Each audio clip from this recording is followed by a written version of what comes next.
Hello, everyone. So, a very good evening, all of you guys. Welcome to this particular session, wherein today I am going to talk about the top 10 most expected questions from surface chemistry. Hope that you are actually gonna like this particular session, and yes, you will be actually solving these questions along with me. But before we move ahead, let me just actually know from you guys whether I'm actually audible and visible to you or not. Is everything is fine or not? Just give me the green signal by saying hello, ma'am, hi, ma'am, how are you, ma'am? A very good evening, ma'am. So where are you all of you guys? Just let me know. Come on. Hanji. Let's talk about surface chemistry. Am I audible and visible to you? Let me know about the same. Dear ones. Okay, good evening, Akash. Well, that's fine. A green signal to me, that's okay. Fine. So, let's talk about the 10 most important and expected questions of surface chemistry. Before I just move ahead, let me actually talk about the same thing as I actually talk about. Ma'am, there is a doubt. What if someone forgets to write code and set on a board answer copy? You need to actually go ahead with the things. I think the number should have been given for this particular thing. Okay. So, hello, good evening, Tarun. How are you? I believe that all of you are in your best of your health. Well, let's move ahead. Yes, what you need to do? Hit the like button, subscribe the channel, which is really very important for all of you guys over here. Reason being, there are many sessions to come in near future and you need not to miss any one of them. Okay, well, do share this particular session at this very moment among your peer groups and your friends. And yes, let's talk about something which is really very interesting. And that is the Akash Byju's app I'm going to talk about, wherein you are going to have the personalized help, okay? Hello, Sagar. Yeah, I am going to start the same. Need not to worry, okay? So, dear ones, I know that all of you enjoy watching what Akash Byju's chemistry videos, okay? And no problem. I know you all of you want to have a personalized help also. So here is the same thing. The link of this particular app has been given in the description box. Just click on it, explore it, and what you're going to get it that there is the, I'll say, huge video libraries wherein you are going to get the videos, animated videos, which is going to actually solve your problems, the complicated problems which you are unable to understand in minutes. So go ahead with it and just have this particular thing wherein you are going to find out the chapter wise test, the animated videos, okay? Yes, making easier, I mean to say making easier or complicated concepts, okay? There will be the mock examinations, mock papers, and the previous year papers also, skull crashers, I mean to say the most difficult problems, and the daily quizzes. So did not to miss this, I'll just say click on the description box after the class, but obvious, and explore this particular app, and it's actually free for 14 days. You need to be there. Fine, so let's make it happen together. Hello Pooja, hi Ravi, good evening. Hello Jyoti, how are you? I'm fine. Hello Tanu saying good evening, dear one. Okay, so let's move ahead, and without any further delays, let's begin our session for today, and that is the surface chemistry we are going to talk about. Hello Karthik, how are you? Good evening. So here I am with the very first question of the session for surface chemistry. And the question over here is basically, in Freundlich adsorption isotherm, slope of AB line is. Slope of AB line is what? See, this is basically the AB line we are talking about. This is basically what the AB line. Yes, okay. A and this is B. This is AB line I'm actually going to talk about. Fine. Okay. So Jyoti, Karthik, Shrishti, Ravi, Akash, Pushkar, all of you are saying that it's basically option number B the right answer. Is it? That it's option number B the right answer? What we want to talk about, the slope of AB line. What is the slope of AB line?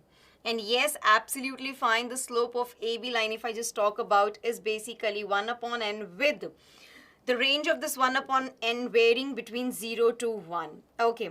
Well, if I just talk about the same over here for this Freundlich adsorption isotherm, we know one thing, that x upon m is equals to k p raised to power 1 upon n. Is the thing clear? When what is x? It's the mass of gas adsorbed.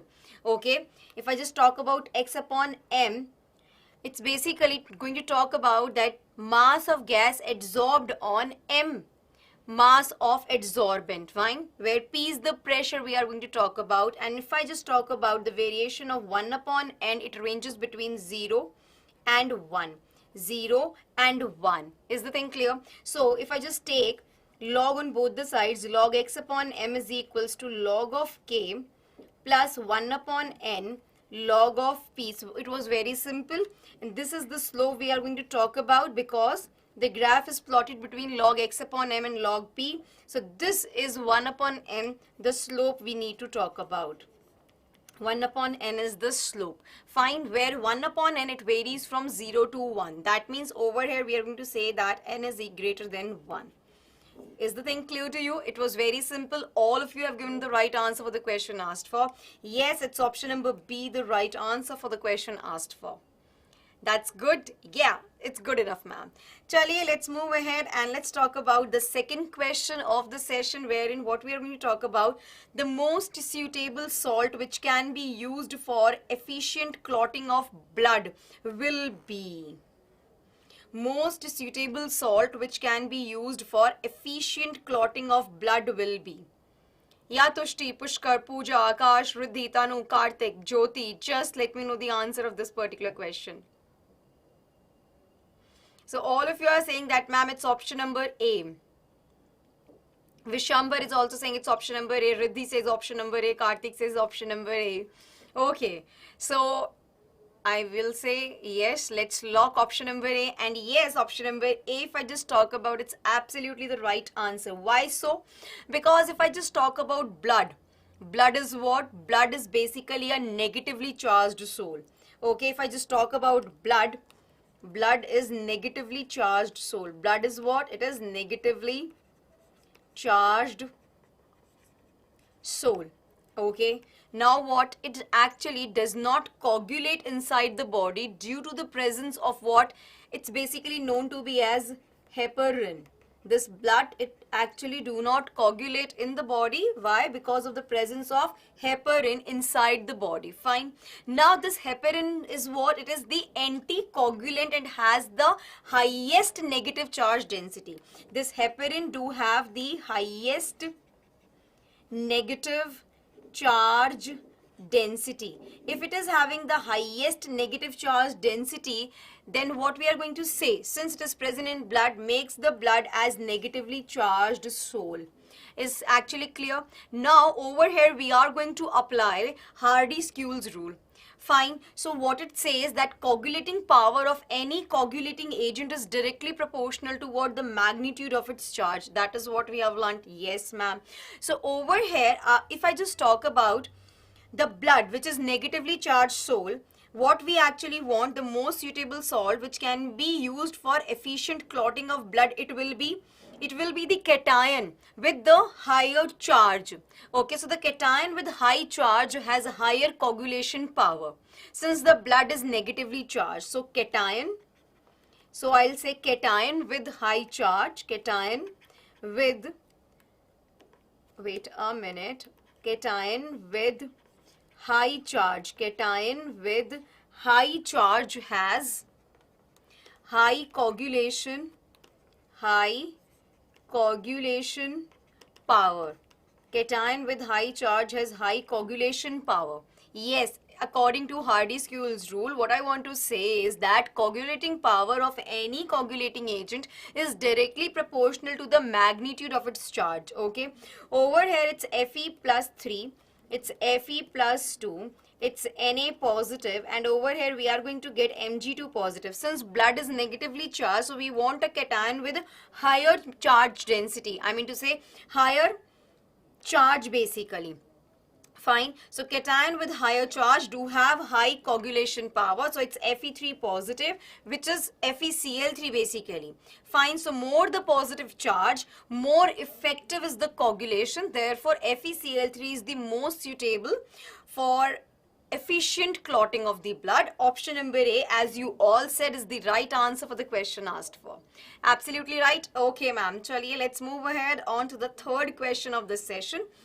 The question over here is, in Freundlich adsorption isotherm, if I just talk about Freundlich adsorption isotherm, at moderate pressure, the extent of adsorption x upon m is directly proportional to p raised to power x. The value of x is what?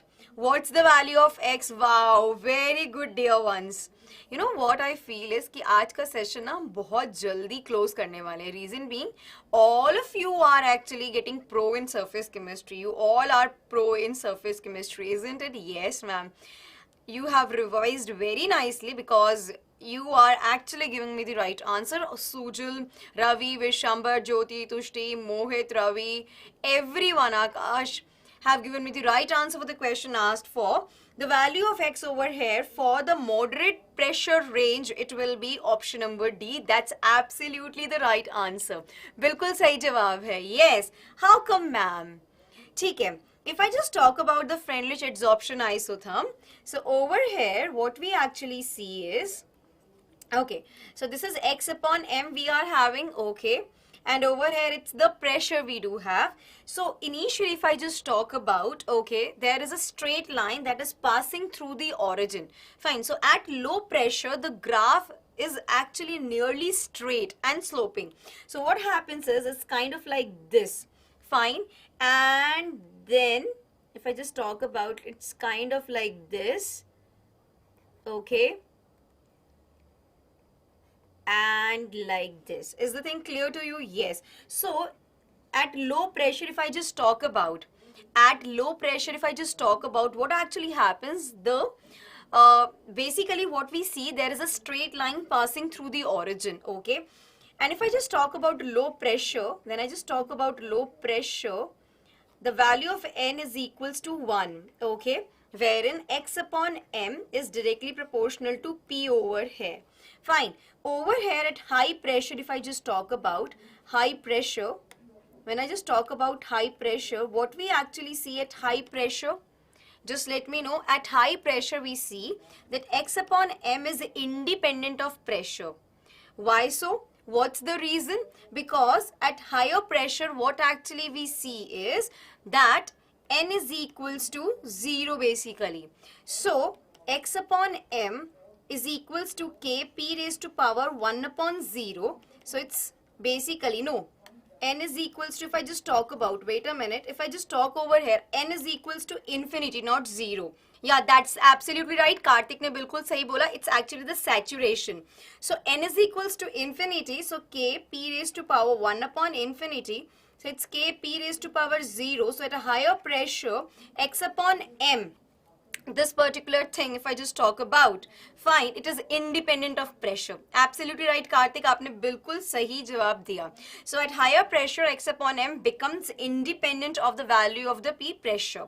That's absolutely fine. So if I just talk about the moderate pressure range, so over here it's 0, then 1 upon n, and it's 1. ये हमारी range रहेगी. This will be the range for the middle pressure range, or you can say the moderate pressure range. I hope the thing is absolutely right to you.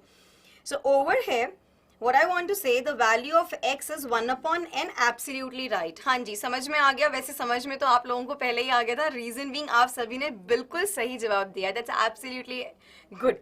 Keep up the good work. It's option number D, the right answer for the question asked for. Absolutely right. Okay. Moving ahead, and let's talk about the next question. Yes, the incorrect statement regarding colloidal solution is. The incorrect statement you need to talk about. The incorrect statement regarding colloidal solution is. Okay, so what's the incorrect statement over here? Akash says that it's option number A. The flocculating power of Al3 positive is more than that of Na positive. Okay, Jyoti, Vishambar, Karthik, they have said it's option number C. An ordinary filter paper can stop the flow of a colloidal particle. Absolutely right. This is the incorrect statement. This one is the incorrect statement, dear ones. See, if I just talk about the very first option over here, the coagulating, or you can say the flocculating power of Al3 positive is more than that of Na positive. Yes, it's absolutely right. Yes, Riddhi, A is absolutely right. So over here, coagulating or flocculating power, as I previously said for the previous question, that coagulating or flocculating power of any coagulating agent is directly proportional to what magnitude of its charge. Fine, that's absolutely fine. Yes, ma'am. So over here, the coagulating power of, yeah, we are actually talking about incorrect statement. Yes. So the flocculating power of Al3 positive is more than that of Na positive, as because you can just see over here the magnitude of the charge, which is more in Al3 positive in compared to Na positive. So it's absolutely true.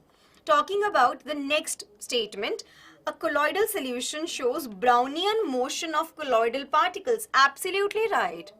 It's absolutely right. See, if we actually view under ultra microscope, what we actually see, there is a zigzag motion of colloidal particles, and this zigzag motion of colloidal particles is known to be as Brownian movement when we see through ultra microscope. That's absolutely right. Yes, ma'am.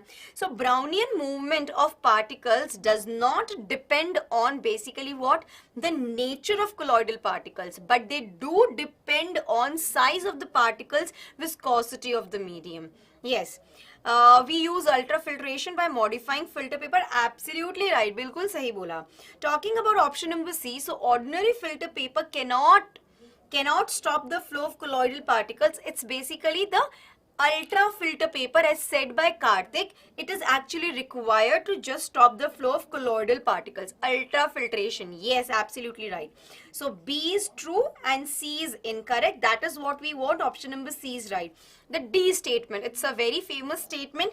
A colloidal solution shows colligative properties. Yes, it's actually going to show colligative properties. See, if I just talk about colloidal particles being what should I say? Colloidal particles being a bigger aggregates. Bigger aggregates over here means the large size. The number of particles in colloidal solution, okay, is comparatively small as compared to the true solution. Fine. Hence the value of colligative properties like osmotic pressure, relative lowering in vapor pressure, depression and freezing point, etc., they are of small order as compared to the value shown by the solution at the same concentration. Is this thing clear to you? Yes. So over here saying that colloidal solution shows the colligative property is absolutely right. It's option number D, that's true. But it's option number C, which is the incorrect statement, and that's the right answer for the question asked for. Hope that's the thing clear to you. Kartik, Akash, Toxic, Riddhi, Pooja, Adarsh, Ravi. Is the thing clear to you?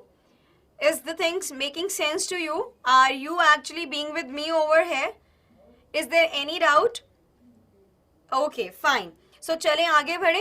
Yes, over here, let's move ahead and let's talk about the next question. Easy peasy lemon squeezy here in front of you. Okay, Vishamba. So, over here, a colloidal system consisting of a gas dispersed. Colloidal solution consisting of what? Gas dispersed in a solid is called A or an. Let me know the answer of this question. It's a very easy question. Akash says it's aerosol. Abhishek says it's aerosol.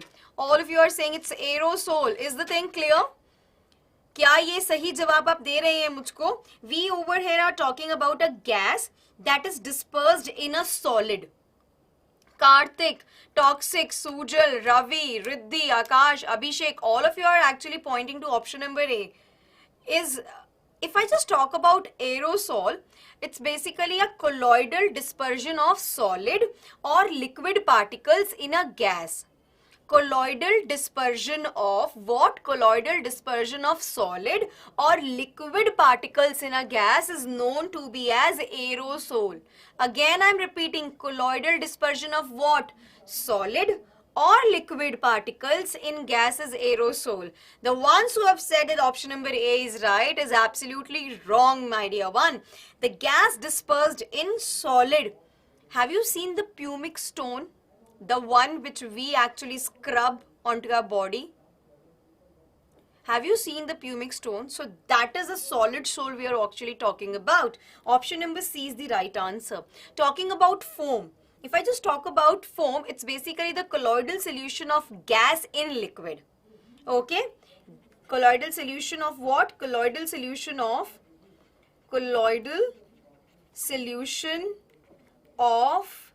gas in what? Liquid. And what was aerosol? It's the colloidal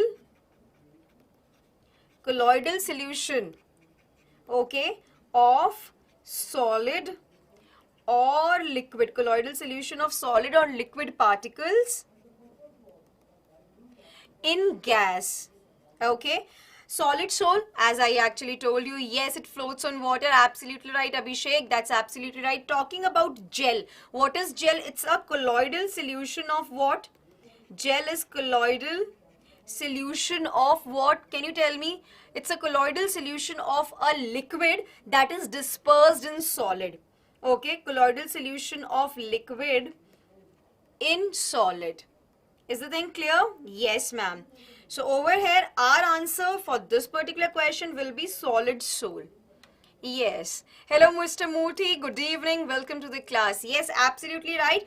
So, chale aage badhe and let's talk about the next question, which is in front of you. Again, a good question. Dekhiye, you'll actually wonder that from surface chemistry, the questions do come, and they are very, very easy. Reason being, not why reason being, because it's very easy to understand, and from where the questions are expected to ask from Friendly adsorption isotherm, okay, we can get a numerical or the graph based question, or from this particular part wherein we are talking about the coagulating or flocculating agent majorly. It's fine. Yes, sometimes gold number is also asked, a small numerical on it. So there are a few topics of surface chemistry which you need to be actually go thorough with it. And yes, the things will be done for surface chemistry. So for the coagulation of a negative sole, the species that has the highest flocculating power. Negative sole की बात कर रहे हैं. Over here we do have a negative sole. Okay, so for coagulation of a negative sole, we actually require a species, we actually require a cation with a higher magnitude of the charge.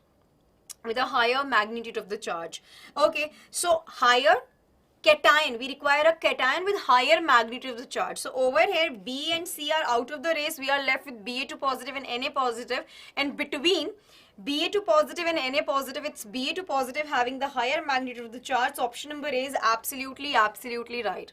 Well, Jayesh is asking me, ma'am, what is flocculating? What is flocculation? So basically the conversion of colloidal solution into a precipitate. We are having a colloidal solution, and converting it into a precipitate, my dear ones, is actually known to be as coagulation or flocculation. Fine? Yes, so option number A will be the right answer. It was, you need to actually read the question properly. It was the negative sole. So for coagulation of the negative sole, we actually require a cation with a higher magnitude of the charge. So Ronit and I believe Jayesh, that's absolutely right. Conversion of colloidal solution into a precipitate is known to be as coagulation or flocculation. And to carry out coagulation, what actually happens? We actually use an electrolyte. Okay, an electrolyte is actually added to colloidal solution, which is known as coagulating or flocculating agent. Okay, fine. So basically, this coagulating or flocculating agent neutralizes the charge present on the colloid. It's your, I'll say, what should I say? Your will. Since you are in 9th, how can you understand such a thing of a higher level? Because we are talking about the JEE mains. It's a percentile booster session, but still, if you want to be in the session, welcome to the session. Well, let me know about this particular question. The conditions given below are in the context of observing Tyndall effect. Okay, Tyndall effect in colloidal solution. Fine. Conditions given below are in the context of observing Tyndall effect in colloidal solutions. We have been given with what? We actually have been given with few options. You need to actually read these particular statements. In statements ko padho, and then let me know the answer of these particular questions. The very first statement is diameter of colloidal particles is comparable to the wavelength of light used. Diameter of colloidal particles is much smaller than the wavelength of light used. Diameter of colloidal particles is much larger than the wavelength of light used. Refractive indices of the dispersed phase and the dispersion medium are comparable. Dispersed phase has a very different refractive index from the dispersion medium. So can you just tell me, A, B, C and D options have been given to us. Which particular option will be the right, best suited option for this particular question regarding Tyndall effect? You all know what you mean by Tyndall effect. It's basically if a strong beam of light is passed through a colloidal solution, colloidal soles placed in a dark place, a path of beam gets illuminated. Fine. So if I just take water and milk in a dark room, and if I just pass a light through it, I am going to actually see the path of the light. That's absolutely right. So this effect is known to be as, what? This effect is known to be as Tyndall effect. Fine. So this effect arises basically due to the scattering of light by colloidal particles in all the directions. Okay. So when the light hits the colloidal particle, it scatters the light. That's actually happening.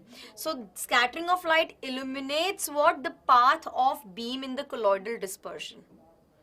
Vishambhar, you are saying it's option number D. That is gonna be right. Okay, let's see. What are the conditions of Tyndall effect? The size of colloidal particles. The size of colloidal particles should not be much smaller than the wavelength of light used. जो colloidal particles का size होना चाहिए ना, वो 1 nanometre से कम नहीं होना चाहिए. अगर वो 1 नैनोमीटर से कम हो जाता है तो स्कैटरिंग ऑफ लाइट नहीं हमें दिखेगा. We will not be able to see that path of the light traveling. That's actually I'm going to talk about. So the colloidal particle size should vary between 1 nanometer to 1000 nanometer. So diameter of colloidal particles is comparable to the wavelength of light used. I'll say it's actually true. We'll be actually considering it, saying that diameter of colloidal particles is much smaller. अगर वो ज़्यादा smaller हो जाएंगे, so obviously we'll not be able to see it. So it's actually wrong. Diameter of colloidal particles is much larger than the wavelength of light used. No. Wherein the size, or you can say the diameter of colloidal particles should not be much smaller than that of the wavelength of the light. It should be comparable. A is the right answer.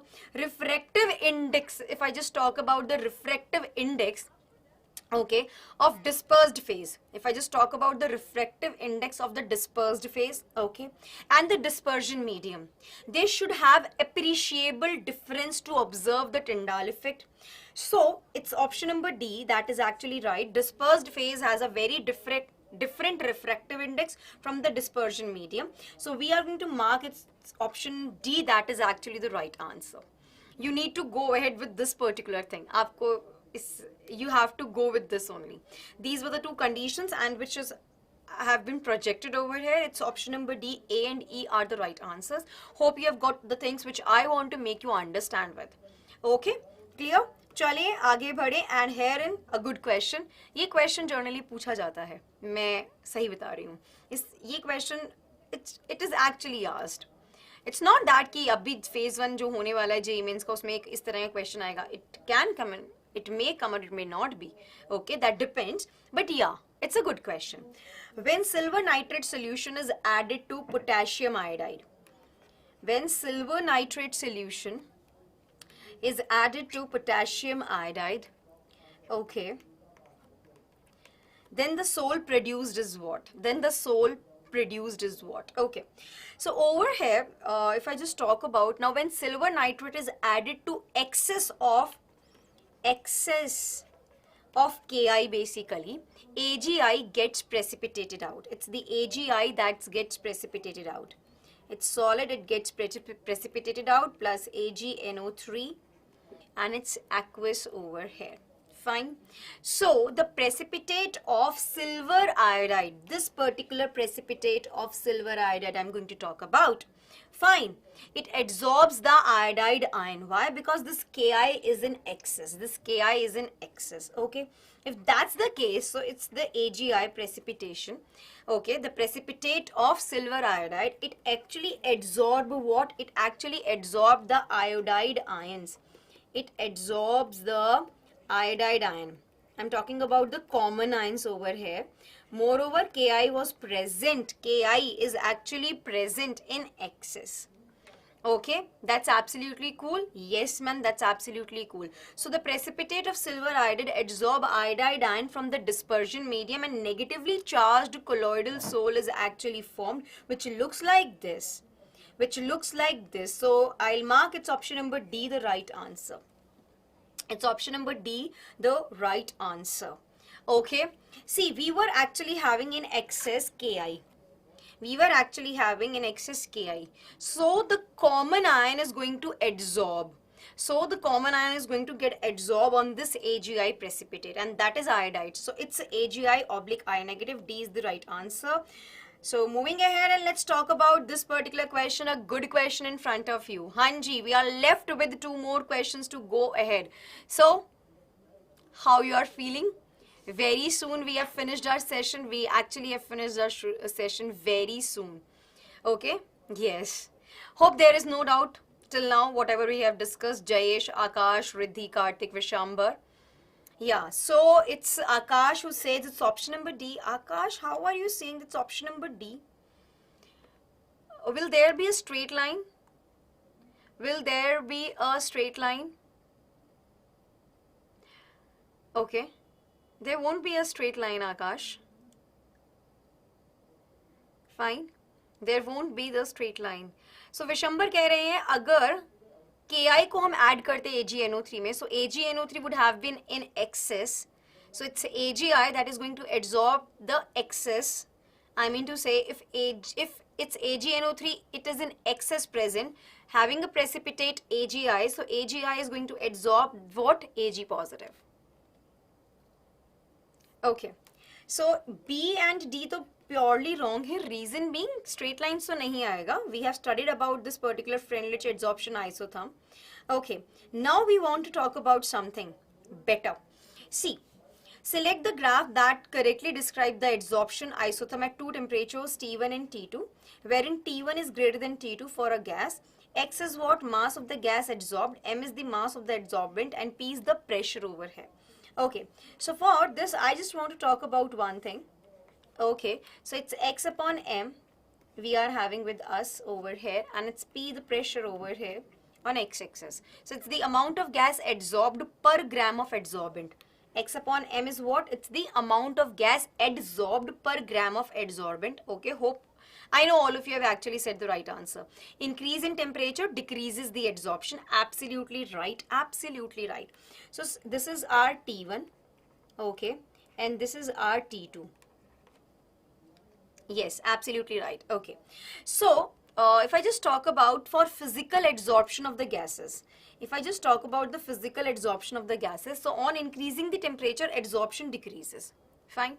Now, for same amount of gas adsorbed, okay, suppose if I fix this X upon M, if I just fix the amount of gas adsorbed per gram of adsorbent, okay, so for the same amount of gas adsorbed, what we actually see is, can you just have a look, it's P2 and it's over here P1 for the same amount of gas adsorbed, okay, so pressure required is more at higher temperature. Pressure required is more. P2 is greater than P1. P2 is greater than P1. Are you actually seeing it? So, for the same amount of gas adsorbed, pressure required for adsorption is more at higher temperature. Is more at higher temperature. That's absolutely cool, yes. As compared to the pressure required for adsorption at lower temperature. T2 at lower temperature, we require P1 pressure.